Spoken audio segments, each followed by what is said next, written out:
Good evening.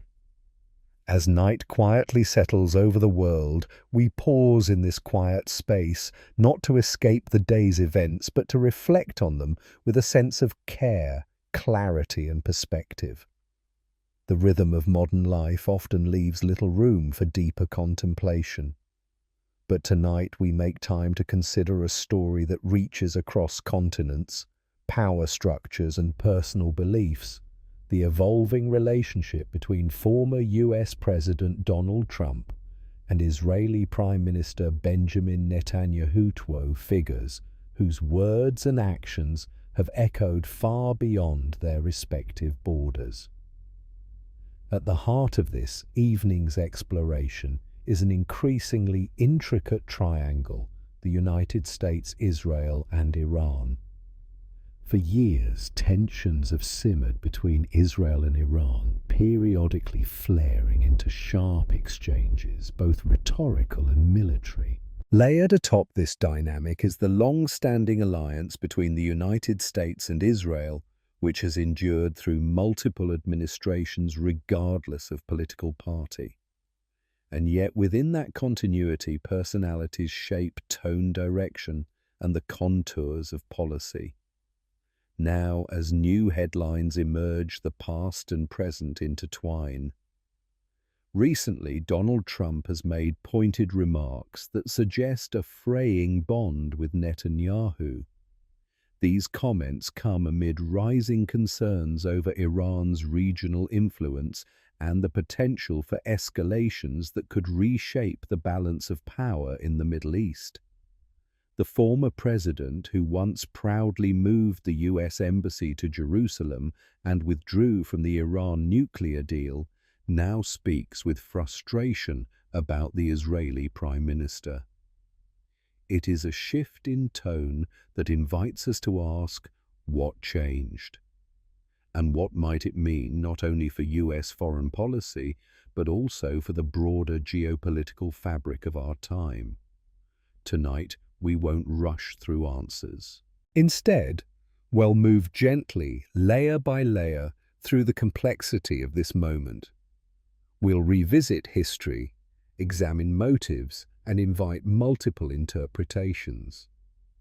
We'll also hold space for nuance, because in the spaces between headlines and sound bites, we often find the human dimension of international relations. You may have seen the headlines.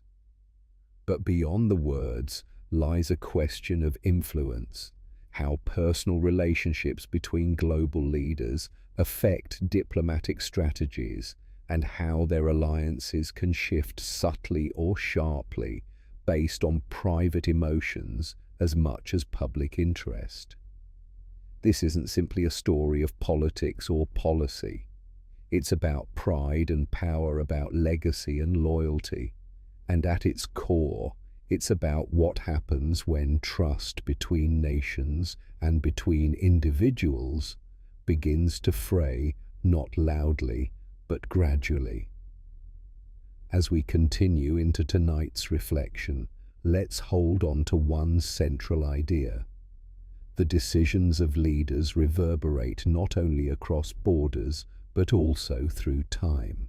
And as we listen in the quiet of the evening, we may find a deeper understanding, not just of the present moment, but of where it might lead. To understand the current undercurrents between Donald Trump and Benjamin Netanyahu, we must revisit a relationship once marked by seemingly unwavering solidarity.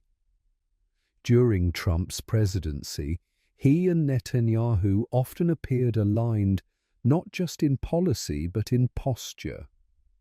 They both favored assertive rhetoric, challenged international norms, and were celebrated by their respective political bases for what supporters viewed as acts of national strength.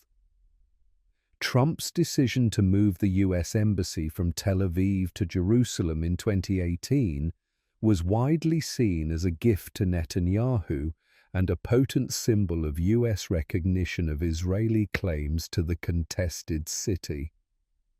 It was a move that broke with decades of US diplomatic precedent, sparked international criticism, but won praise from many in Israel and from pro-Israel voices in the US political landscape. At the time, Trump was hailed by Netanyahu as a true friend of Israel. But politics, like history, rarely stays frozen. Since Trump left office, the tone has shifted, gradually and then more publicly. Trump has accused Netanyahu of disloyalty, referencing Netanyahu's decision to congratulate President Joe Biden on his 2020 electoral victory. In Trump's words, this was seen as a personal betrayal, evidence in his view that Netanyahu had failed to reciprocate the loyalty Trump had shown during his term. In the MSNBC article we're examining tonight, the author delves into this fracture. The critique is nuanced. Trump's frustration, while tinged with ego, reveals something deeper about how personal relationships in international affairs can shape and even distort policy. The article suggests that Trump's turn away from Netanyahu is less about a strategic reassessment of the Middle East and more about perceived personal slights. This offers a sobering reflection on the fragility of political alliances built on mutual praise rather than enduring national interest. Meanwhile, Netanyahu continues to face internal and external pressures. His leadership in Israel has been marked by waves of both support and protest. His coalition government, built with the inclusion of far-right factions, has drawn criticism from international observers and segments of the Israeli public alike. Within this context, the cooling of relations with Trump, a figure once considered a dependable ally, adds another layer of uncertainty. Trump's recent remarks also arrive at a time when tensions with Iran are again rising. Israel has long viewed Iran as a chief threat, particularly due to its nuclear ambitions and its support for regional militias. The US under Biden has pursued a more cautious strategy, reviving discussions around diplomacy, even as military options remain on the table. Trump, ever combative on this issue, has framed Biden's approach as weak. Yet curiously, his recent critiques of Netanyahu suggest a degree of ambivalence about how firmly Israel is aligned with his vision. This divergence hints at an evolving conservative discourse on Israel within the US right. While support for Israel remains strong among Republican voters, some voices, especially those aligned with Trump's brand of populism, have begun questioning long-standing assumptions about automatic alignment.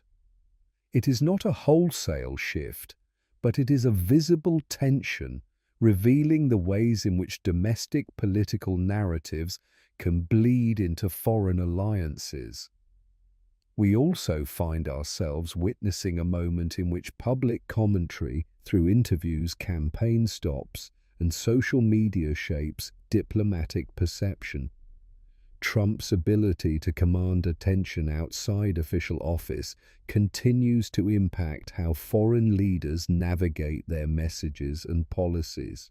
Netanyahu, known for his media savvy, must now walk a careful line preserving Israel's relationship with a key US faction, while distancing himself from the volatility that often trails Trump's wake. And so the story becomes more layered. What appears at first glance to be a personal spat between two political leaders is, upon closer inspection, a reflection of larger themes: the limits of transactional diplomacy, the costs of politicizing foreign policy, and the precarious dance between loyalty and strategy. As we carry this thought into the next part of our reflection, let us remember, nations may have shared interests, But leaders bring with them egos, memories, and personal stakes. When those private sentiments become public, the consequences, though subtle, can alter the course of policy for years to come. As we move deeper into tonight's reflection, we begin to appreciate the many threads woven into the current momentous confluence of politics, personalities, and priorities. Donald Trump and Benjamin Netanyahu may no longer speak with the same warmth, but their divergence tells us more than just the status of a friendship. It reveals the changing nature of global alliances and the role that identity perception and domestic political needs play in shaping what we often call foreign policy. Why did this happen? At a basic level, it stems from the collision between Trump's personalist political style and the strategic decisions Netanyahu felt compelled to make in his own context. When Netanyahu congratulated Joe Biden on his electoral victory, it was by most diplomatic standards a routine move. World leaders acknowledge electoral outcomes as a form of respect and continuity. But for Trump, who continues to challenge the legitimacy of that election, the act took on a different meaning. Not diplomacy, but disloyalty. This personal disappointment fermented over time, and as Trump returned to the campaign trail, his remarks about Netanyahu became more pointed. Some might view these as emotional outbursts, others as strategic positioning, a signal to voters that Trump's loyalty is absolute, and that he demands the same in return. Either way, the shift carries weight, because it comes from someone who once championed Israel with visible enthusiasm. When a former president with a large base and a lasting megaphone starts to cool on a longtime ally, the political temperature changes, even if slightly. But let us pause to ask who is most impacted by these ripples. First, there are the diplomatic communities in both the US and Israel who must manage continuity in the face of unpredictability. US State Department officials, Israeli foreign policy advisors and military coordinators are tasked with ensuring that security cooperation remains intact, regardless of rhetoric. They walk a delicate balance, honoring old frameworks while responding to new dynamics. Second, this moment impacts Israeli domestic politics. Netanyahu has always leaned on a strong US-Israel alliance as a source of legitimacy. If Trump, a key figure among Israel's supporters in the US, becomes a less reliable partner that poses both political and symbolic risks. It may also open opportunities for his rivals, those who question the wisdom of Netanyahu's close association with foreign populists. On the American side, Trump's remarks touch on a deeper trend, the slow evolution of conservative attitudes toward Israel. Traditionally, Republican support for Israel has been unwavering, rooted in shared security interests and evangelical Christian support.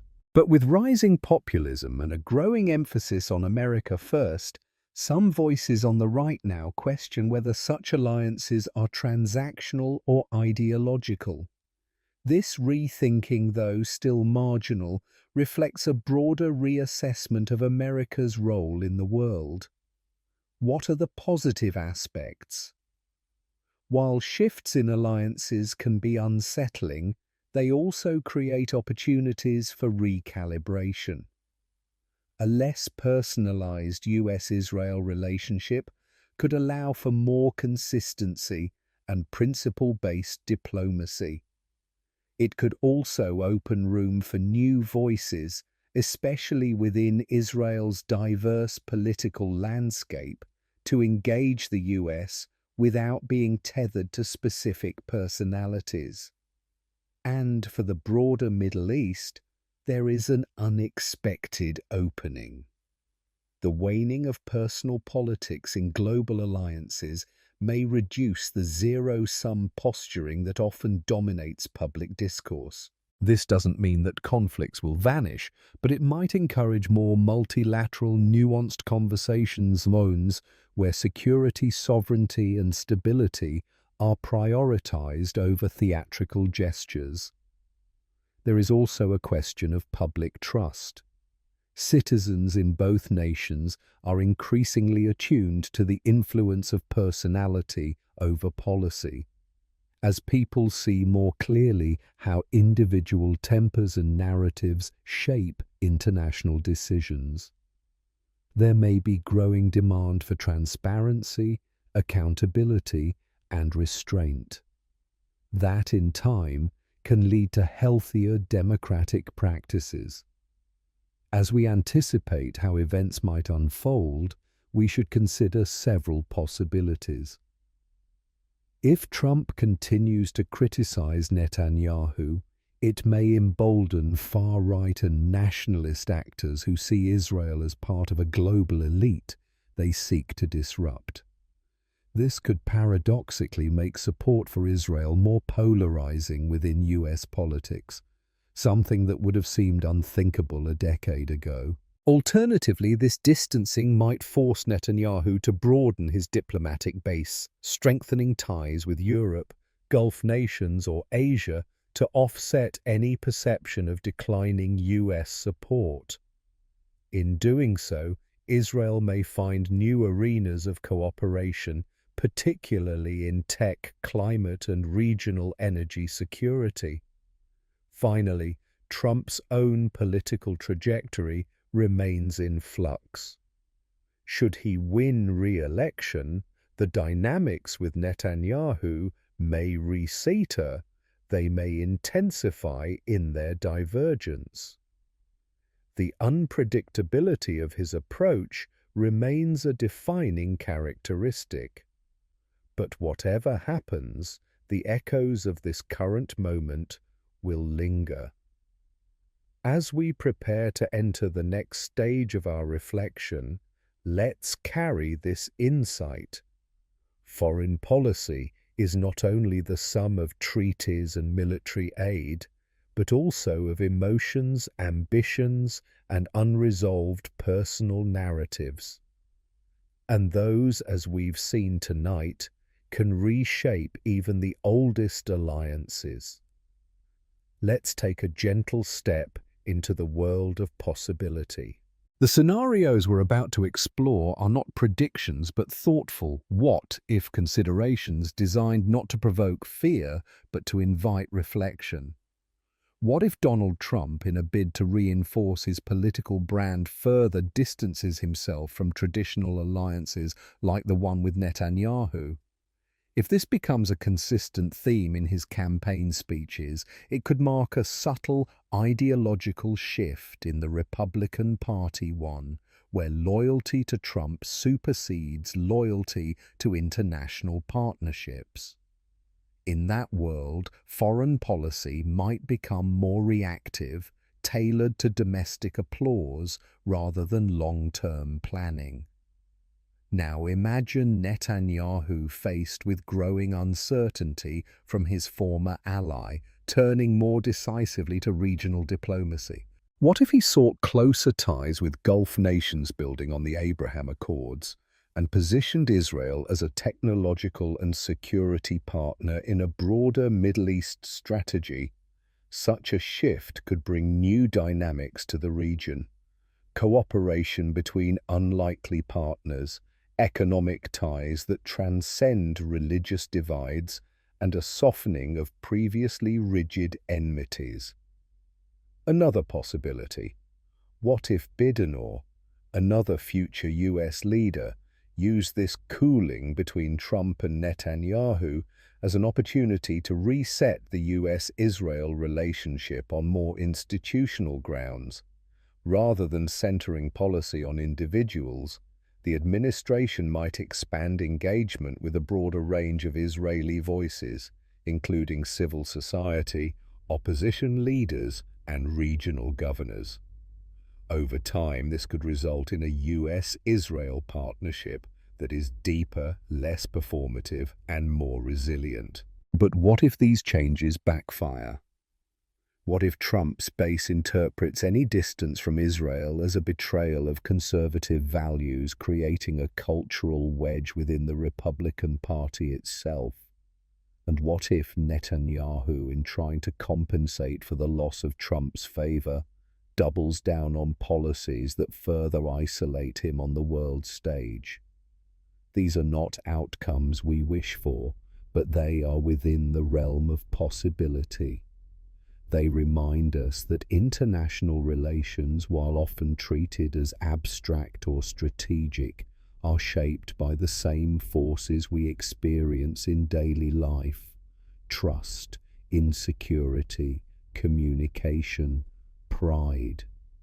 And one final what if this entire episode, this cooling of relations between two once aligned figures, leads to a healthier global political culture, one where citizens, journalists, and future leaders begin to prioritize coherence over charisma, consistency over spectacle. Perhaps then, alliances will be built not just on deals and declarations, but on quiet mutual understanding capable of weathering even the strongest personalities. In the silence of this hour, these gentle hypotheticals are not meant to alarm, but to expand the horizon of thought. Because in considering what could be, we better understand what is and what still might change.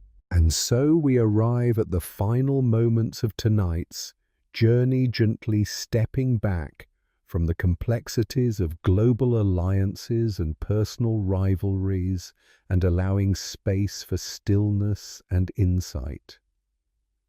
In the soft quiet of the evening, we remember that while world affairs often feel immense, they are made and unmade by people, imperfect, thoughtful, reactive, and reflective people. The cooling of ties between Donald Trump and Benjamin Netanyahu is not the end of an era, but perhaps the reshaping of one. It reminds us that even the most celebrated partnerships are vulnerable to emotion, to ego, and to the passage of time. But this is not a reason for despair. Instead, it's a reminder of something steady and promising. Systems endure longer than individuals. Alliances adapt, and when they are anchored in shared values, not just shared headlines, they often emerge stronger. If there is a lesson for us here, it is this: diplomacy thrives not in the shadow of loyalty alone, but in the clarity of mutual respect. And even when personalities clash, the architecture of peace can hold if we care enough to maintain it thoughtfully. Across the Middle East, in Washington, in Jerusalem, and in the hearts of citizens watching from afar, this story is still unfolding. But already we see the potential for evolution, a more balanced dialogue, a wider lens, a deeper sense of where leadership must rise above pride to protect progress. Tonight, may we carry that thought into our rest, not as a burden, but as quiet encouragement. That we are capable of learning from tension, that we are always rewriting the contours of trust, and that beyond every disagreement lies the opportunity for renewal. Sleep well with this assurance: the world, even in its unrest, continues to spin toward possibility. Tomorrow, new voices will rise. Old ones will soften. and in the gentle rhythm of change we may yet find coherence again. Good night. Good evening, and welcome to a tranquil close to your day. Tonight we gently unfold a story of unexpected legal twists, civic expression, and the delicate balance between authority and community. It begins in Los Angeles, where protests stirred by ICE raids led to a federal decision to federalize the state's National Guard and deploy Marines. From there, constitutional questions emerged, leading to a courtroom exchange that both challenged and reaffirmed American democratic principles. You'll learn how a federal judge responded, how those on all sides quietly reacted, and what this quietly means for the broader relationship between the White House and the states. Along the way, we'll reflect on how law leadership and everyday calm interact under pressure. So settle in, and perhaps as you listen, the unfolding of civic life tonight offers soothing insights into the enduring resilience of democratic institutions. Our exploration begins with the protests that touched Los Angeles at the start of June 2025. Following a series of icy raids in the city, thousands of people took to the streets, some in peaceful dissent, others with stronger expressions of frustration. appnews.com, Wikipedia, org, 3N, Wikipedia, org. The scale of the event invited a federal response. President Trump invoked Title 10 to federalize around 4,000 California National Guard members and activate approximately 700 U.S. Marines to support ICE and secure federal property. Wikipedia.org. Wikipedia. Org. News.com. That federal move, rare in modern peacetime, rapidly became the center of a legal contest. California Governor Gavin Newsom, along with Attorney General Rob Bonta, filed an emergency motion seeking a temporary restraining order to halt the deployment. They argued that the executive move overreached, bypassed the state's authority, and risked inflaming tensions further. In Wikipedia.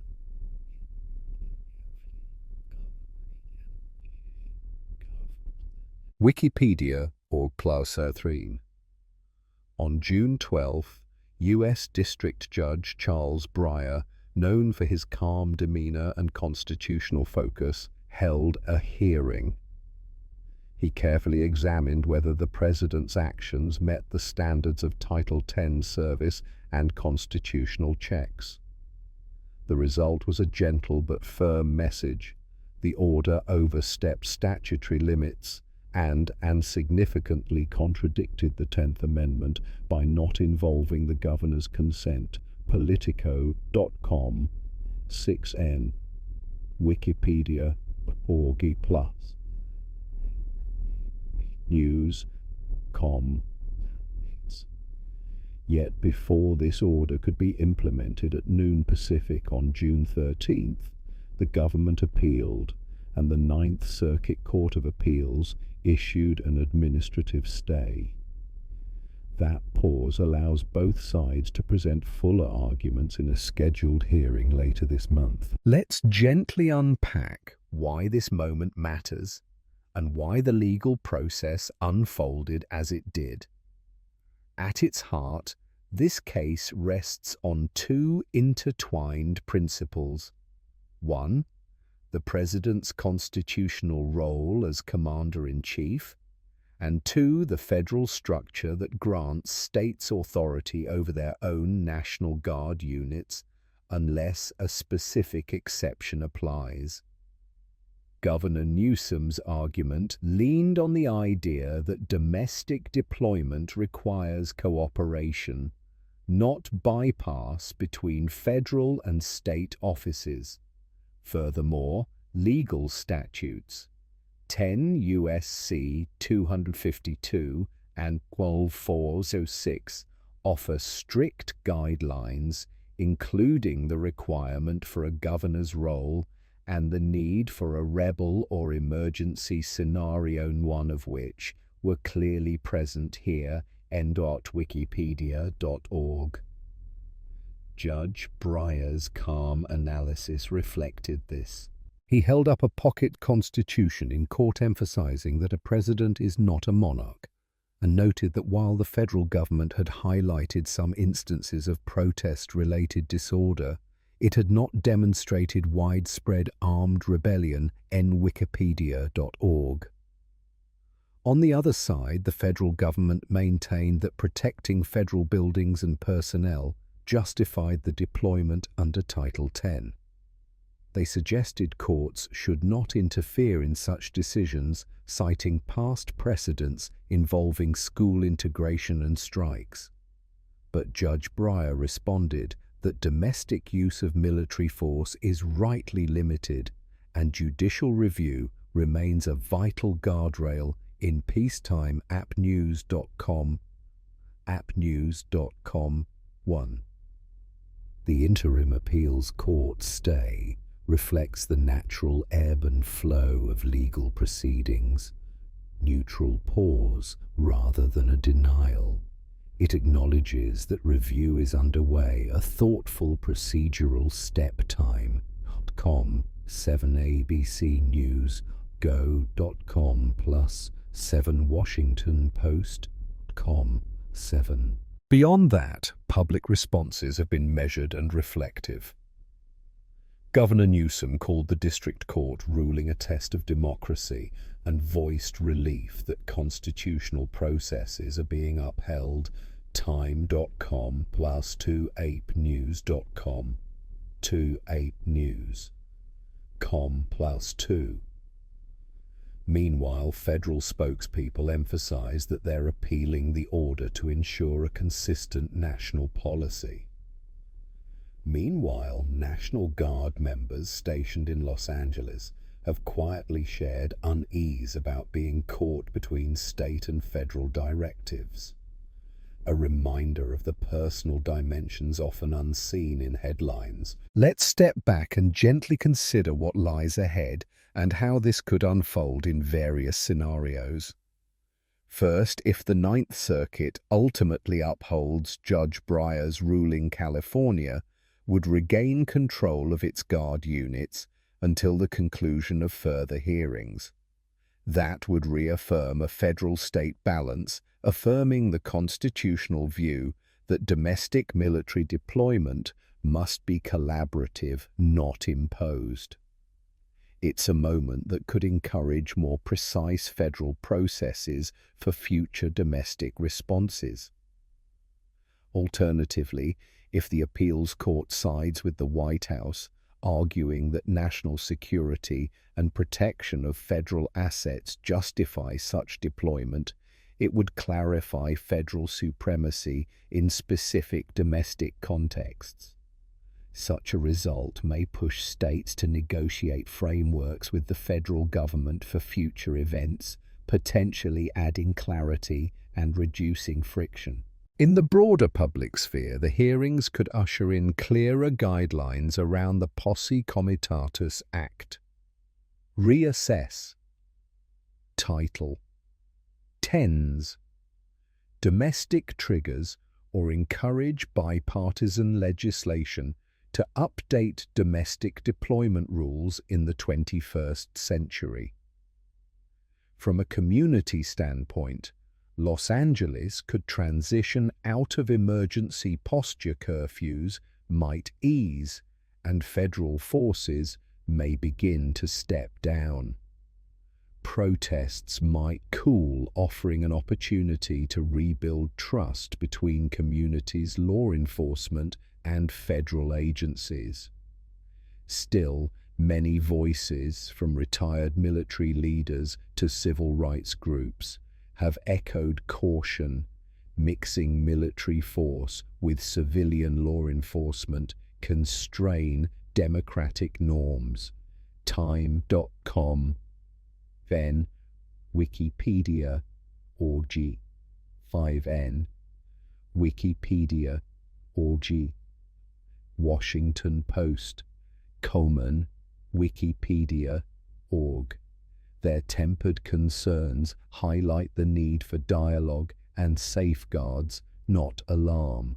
Imagine a few what-if possibilities presented softly to inspire reflection rather than concern. What if the appeals court sides with California? That outcome could signal a renewed era of constitutional stewardship and activation of more structured federal-state collaboration, perhaps including new training and civic agreements before deploying troops domestically. What if the federal side prevails? It might open avenues for stronger national emergency powers, balanced perhaps with greater legislative oversight, or clearer judicial review guidelines aiming for stability alongside the potential for misuse. What if a compromise emerges? The federal government might keep a limited federally controlled protective force around buildings while returning state guard units. Such a middle ground could offer a pathway lowering political temperature and upholding both levels of government. All paths invite reflection.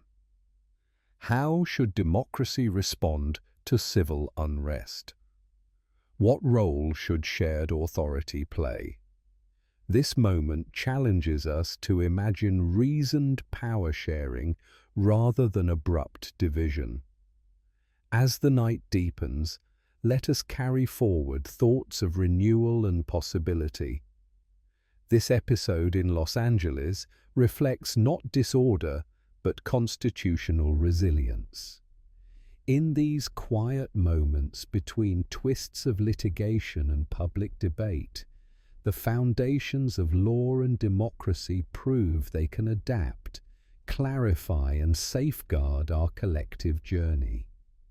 Tomorrow, when the court convenes and legal minds continue their debate, it won't erase the tensions of today, but it will gently reinforce that U.S. institutions can pause, reflect, and recalibrate. Whether you lean toward optimism or caution, there is comfort in knowing these processes unfold with care and deliberation. So, as you prepare for rest, I invite you to breathe. The evening's calm discourse is not just informative, it's restorative. Civil rights, the rule of law, and the careful separation of powers remain intact, evolving through dialogue, not destruction. Sleep well with the quiet confidence that our shared civic structures, measured, deliberate, and principled, dare working in real time. Good night until tomorrow's calm reflection. Good evening, and thank you for gathering here as the day gently draws to a close. Tonight, let's begin with a quiet moment of curiosity. Across the United States, Washington, D.C., and California find themselves in a subtle tension that touches on our democracy, our environment, and our shared civic journey. It's a moment both reflective and calm, an invitation to explore deeper yet without disturbance. In the days ahead, we'll look closely at three key threads winding through recent events. The deployment of the National Guard in Los Angeles, a federal challenge to California's plans on gas-powered cars, and the far-reaching implications of both. Each carries layers of meaning for federalism, state sovereignty, and the long structures of civic life. Tonight I offer you a mindful exploration. We will gently traverse renewed courtroom drama, peaceful protests and quiet controversy, all set against the vast backdrop of governance and the stories we tell ourselves about order, freedom, and the path forward. What unites these threads is a moment of tension attention that does not seek to unsettle but to inform. It invites us to ask questions. What does it mean for federal and state power to interact? How do policies ripple through daily lives and industries? And what perspectives offer calm optimism as we consider possible next steps? In this evening's bulletin, you'll find calm analysis and careful evidence-based reflection. We'll begin in part 2 with a deeper look at the legal and political foundations of the National Guard, questions in California how and why these events unfolded, and who is most affected. If you'd like, after reading, you can simply close your eyes and breathe, carrying forward what speaks to you. As daylight wanes on California this evening, the interplay between federal authority and state autonomy is taking on fresh significance. Let's begin with the National Guard deployment in Los Angeles, a matter that first appeared as an operational decision, but has since rippled outward into legal, political, and human domains. Late last week, former President Trump, drawing upon his authority as Commander-in-Chief, issued an order sustaining National Guard positions in Los Angeles. The objective, according to official statements, was to assist with public safety during a series of immigration enforcement operations. California's governor, mindful of potential civil unrest, voiced concern overreach by federal authorities, he cautioned, could unsettle local communities and strain long-standing cooperation. A California appeals court recently addressed the issue, granting a temporary decision allowing the Guard to remain. That ruling hinged not on the larger legal substance, but on the immediate capacity to act, while cases proceed an approach meant to maintain order amid uncertainty. The court insisted there's no final judgment. Instead, it has chosen a measured path, neither affirming nor denying the governor's objections, but buying time for both legal counsel and operational leaders to weigh next steps. This interim decision is inherently gentle in tone.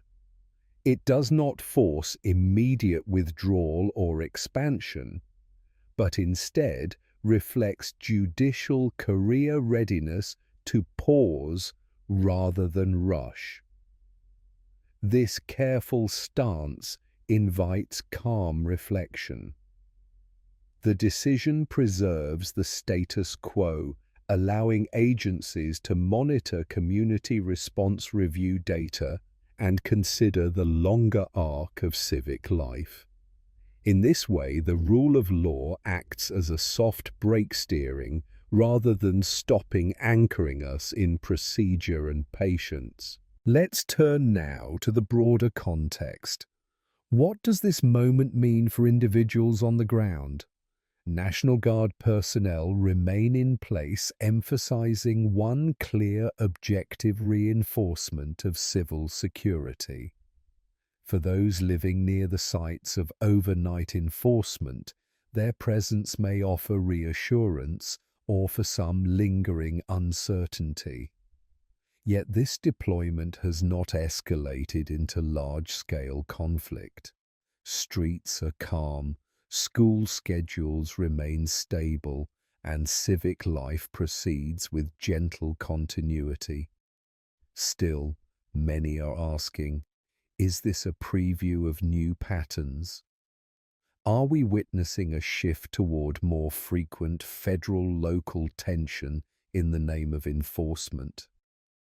The legal proceeding itself suggests that governance remains rooted in deliberation. California officials are now preparing formal arguments that focus on legal thresholds, whether a former president's powers can override a sitting governor's oversight during domestic enforcement scenarios. Meanwhile, federal representatives are making public the data and justifications that undergird their decisions, statistics on trespassing referrals, local crime reports, or any uptick in civil disorder during previous operations. A broader question emerges in federalism's evolving landscape. How do we ensure that authority, when deployed, does not inadvertently sow anxiety? The court's approach is an answer in itself: wait, review, reconvene. That judicial tempo is both global in principle and granular in effect. It reminds us simply to breathe, to allow time for evidence to stay rooted in law rather than intuition or impulse. As we pause on these details, consider the common themes: legal restraint, community impact, and the dialogue between levels of government. Each thread intertwines in a larger tapestry of civic life.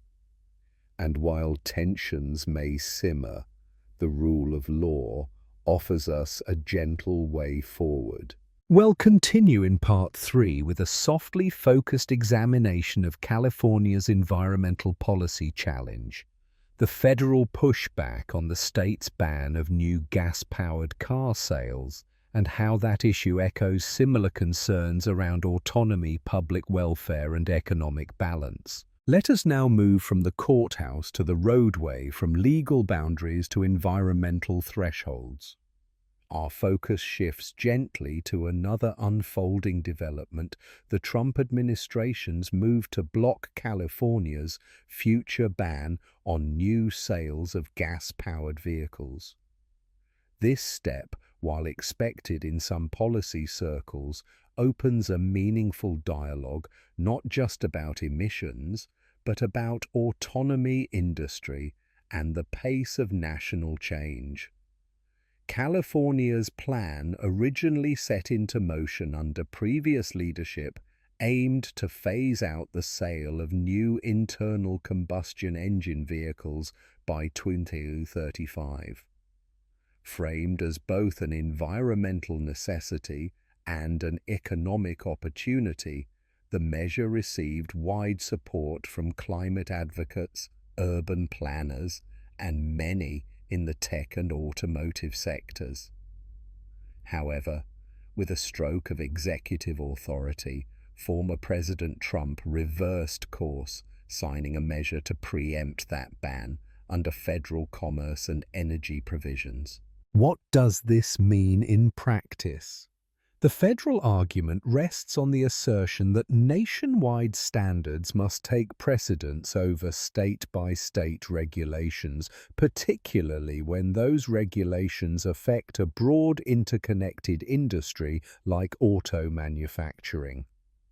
By asserting federal supremacy, Trump's order intends to streamline regulation, defend consumer choice, and preserve what supporters frame as traditional American energy leadership.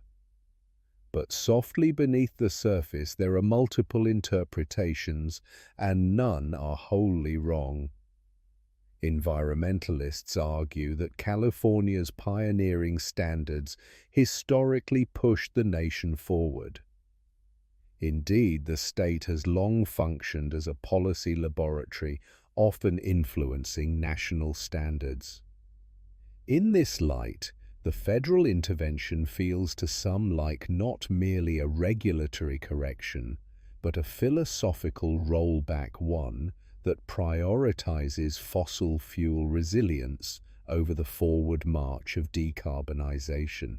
Economically, automakers find themselves in a quiet bind. Many large firms have already begun the transition to electric vehicles, investing billions in battery plants, supply chains, and hybrid models.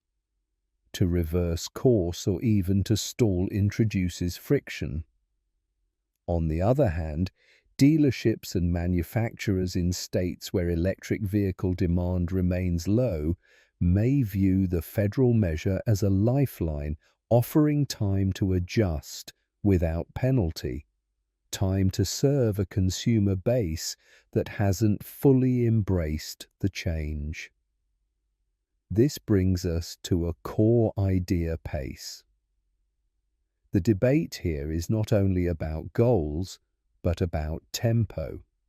Should climate transformation proceed through aggressive deadlines, or should it unfold more slowly, guided by markets, infrastructure, and public readiness? California's plan reflected a bold urgency. Trump's measure responds with a tempered caution. Both instincts reflect care for the environment and care for economic equilibrium. From a constitutional perspective, the matter will likely return to court. Legal scholars are watching closely. Does the federal government have the right to override state-led environmental rules that were once approved under waivers? Or will the courts find California's law within its own bounds of sovereignty under the Clean Air Act? There are precedents both ways, and none offer simple conclusions. As with the National Guard case, we are asked to trust the long processes of legal reflection. Meanwhile, citizens live in the in-between. A mother planning her next car purchase may now hesitate should she invest in electric, with uncertainty in tax credits and long-term legality. A dealership may wonder, how many EVs should we stock next quarter? A young climate activist may feel discouraged, but still hopeful, believing that no law can slow the larger tide of innovation. Through it all, the nation remains stable. There are no shortages of fuel. Charging stations still expand. Factory jobs continue, and new startups emerge in both sectors, traditional and green. The disagreement is active, but the system is intact. Voices are raised but not shouted. It is a debate within democracy, not an unraveling. We close this section not with resolution but with a quiet thought. Perhaps real progress lies not in total agreement, but in persistent, respectful challenge. When two visions of the future meet on the road, they must slow yield and merge carefully, lest both be lost in collision. In the next section, we'll move into thought experiments. What might happen if this legal momentum grows? What if California and other states begin to coalesce around shared environmental exceptions? Or what if national policy shifts again with future elections? These gentle what-ifs are not prophecies, but invitations to prepare thoughtfully. Let us now turn softly toward the realm of imagination, not for fantasy, but for reflection. As the hour deepens and the weight of the day recedes, we consider a few what-ifs, not to spark anxiety, but to gently illuminate possibilities. These scenarios are not predictions. They are invitations to think broadly and calmly about how decisions echo across time. What if the California legal team wins its case and the state regains the right to enforce its gas vehicle ban? The ripple would be significant. Other states, particularly New York, Washington, and Massachusetts, have signaled similar ambitions. A legal victory for California could catalyze a coalition of like-minded states, forming their own emissions bloc. This, in effect, would create a dual-track regulatory environment in the US, where some Americans drive under carbon-neutral targets and others retain legacy infrastructure longer. Car companies might need to produce two distinct supply lines. Insurance resale value and fleet design would gradually shift, not all at once, but in slow, steady divergence. Alternatively, what if the federal override remains in place and is upheld by higher courts? Then we might see a national pause in aggressive decarbonization efforts via state law. States would need to appeal to Congress or pivot toward incentive-based programs, offering rebates and consumer nudges rather than outright bans. In this case, innovation wouldn't stop, but it might move underground, more driven by private capital and consumer pressure than legislation. The quiet work would continue.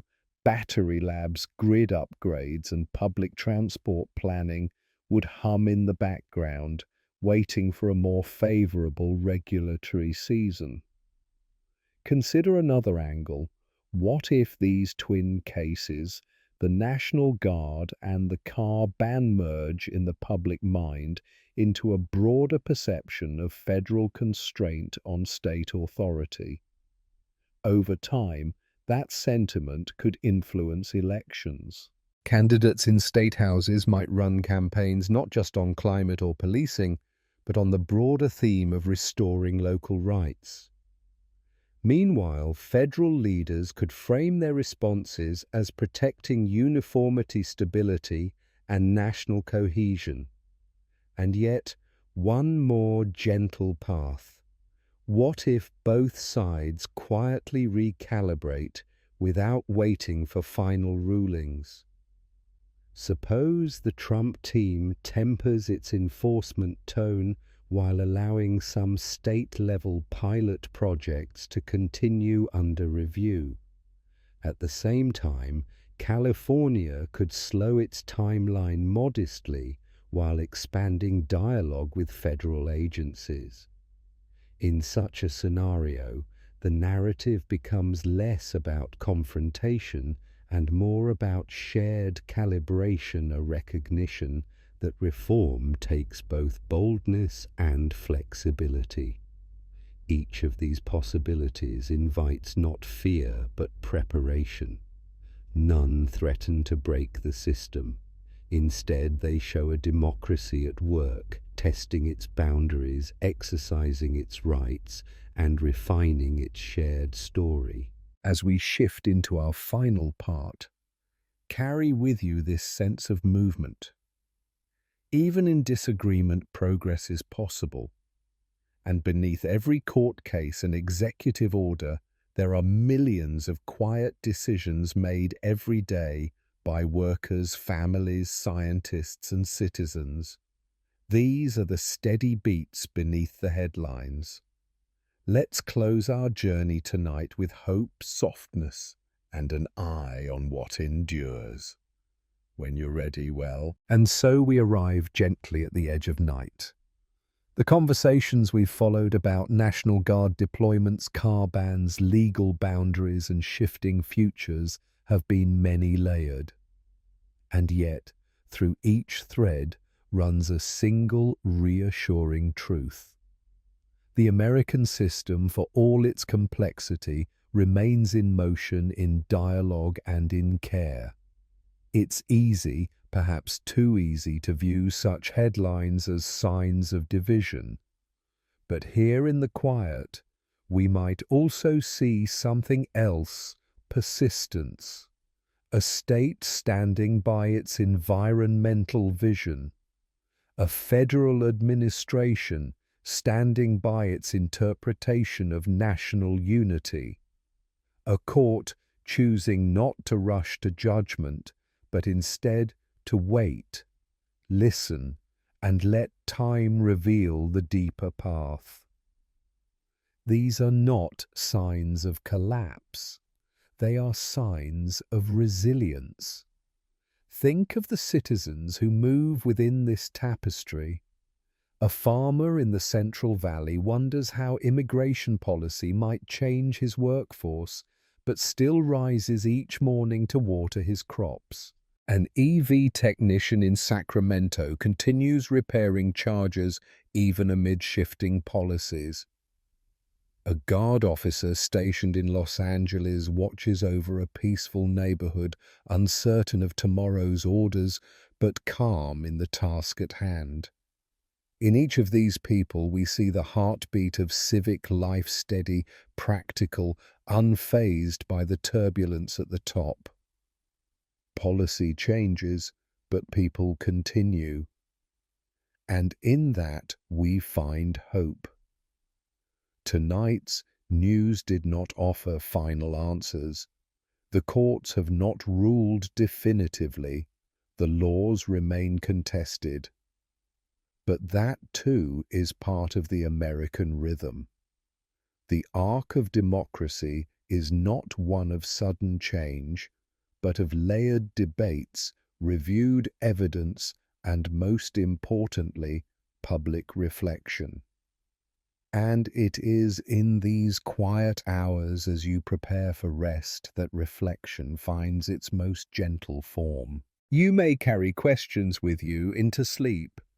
How will this affect my community? What does energy transformation really mean? For my town, will governance become more centralized, or will states reassert their rights? But may you also carry something softer, the knowledge that tonight no sudden rupture came. No law was forced through without challenge. No voice was silenced. Instead, across cities and courts, people spoke, resisted, explained, and listened. We close this evening's journey with a simple offering. May tomorrow be a day of continued dialogue. May every what if become a door to discovery, not dread. And may you rest well knowing that while leaders debate, systems adjust, and tensions rise and fall, the deeper current is one of endurance. Sleep gently and awaken with clarity.